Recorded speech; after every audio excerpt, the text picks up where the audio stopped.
गणेशपुराणम् उपासनाखण्ड सप्ततितमोऽध्यायः।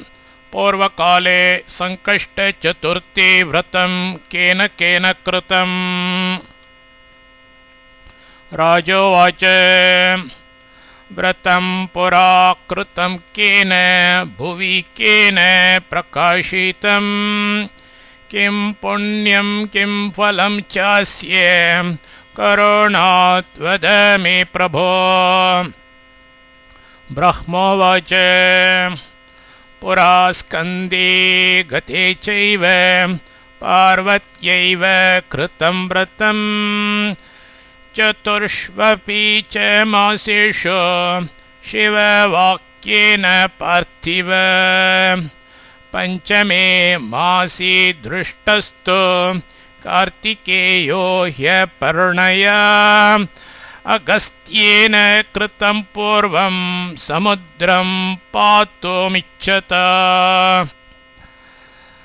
त्रिषु मासेषु विघ्नेश प्रसादात् पीतवानमुम्। षण्मासावधि राजेन्द्र दमयन्त्या पुरा कृतम्। नलमन्वेषयन्त्या तु ततो दृष्टो नलस्तया। नलमन्वेषयन्त्या तु ततो दृष्टो नलस्तया। प्रद्युम्नस्य सुतं राजंश्चित्रलेखानयत्पुरा। क्व गतः केन नीतो वा इति शोचन्तमाकुलम्। प्रद्युम्नं पुत्रशोकार्तं रुक्मिणी प्रत्यभाषत। शृणु पुत्र प्रवक्ष्यामि यद्व्रतं स्वस्य मन्दिरे। शम्बरेण पुराणीते बालके त्वयि षड्दिने।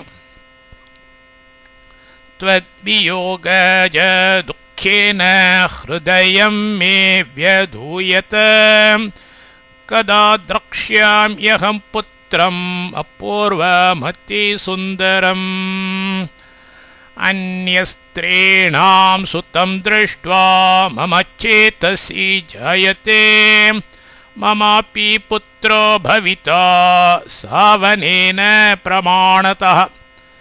इति चिन्ताकुलाया मे गतान्यब्दानि भूरिशः। ततो मे दैवयोगात्तो लोमशो मुनिरागतः। तेनोपदिष्टं संकष्टचतुर्थीव्रतमुत्तमम्। सर्वचिन्ताहरं पुत्र चतुर्वारं कृतं मया। तत्प्रसादात् त्वमायातो हत्वा शम्बरमाहवे।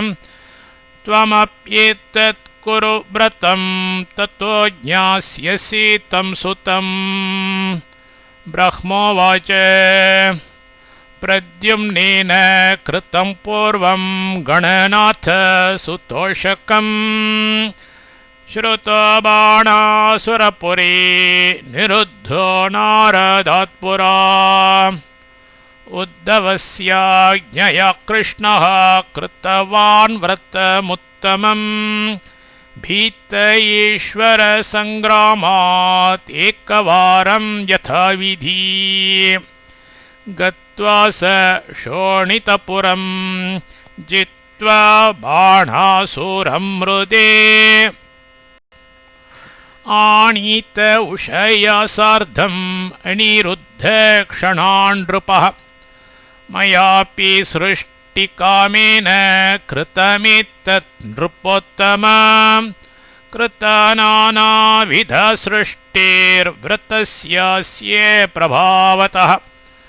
अन्यैर्देवासुरनरैः कृतं विघ्नोपशान्तये।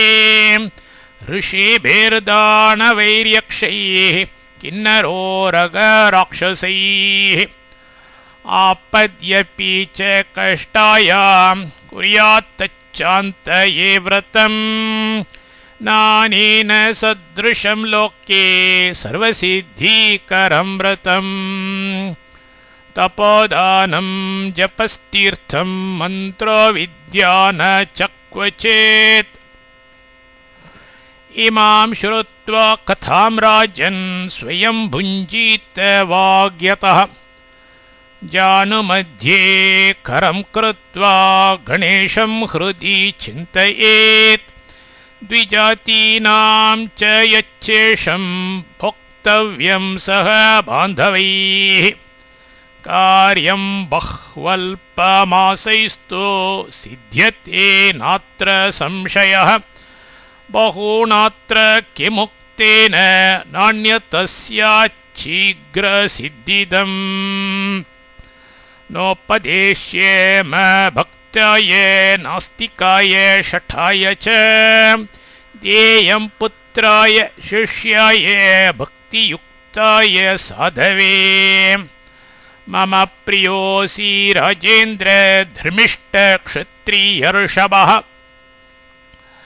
कार्यकर्तासि लोकानाम् उपदिष्टमथो व्रतम् तस्मात् सर्वव्रतेष्वेतत् कर्तव्यं प्रथमं त्वया सिद्धिं यास्यन्ति कार्याणि नान्यथा भाषितं मया यदा यदा पश्यते कार्यमुद्यतम् नारी नरो वा विदधातु सद्व्रतम् सिद्ध्यन्ति कार्याणि मनीषितानि किं दुर्लभं विघ्नहरे प्रसन्ने सूतोवाच इत्थं सश्रुत्वा विधिवन् नृपोत्तमा व्रतं चकाराखिल दुःखशान्ते व्रतप्रभाभाजितवान् स वैरिणाम् बुभोजराज्यं स सुतैरकण्टकम् बुभोजराज्यं स सुतैरकण्टकम् इति श्रीगणेशपुराण उपासनाखण्डे चतुर्थी व्रतोपाख्यानं कृतवीर्यं नाम 70तमोऽध्यायः।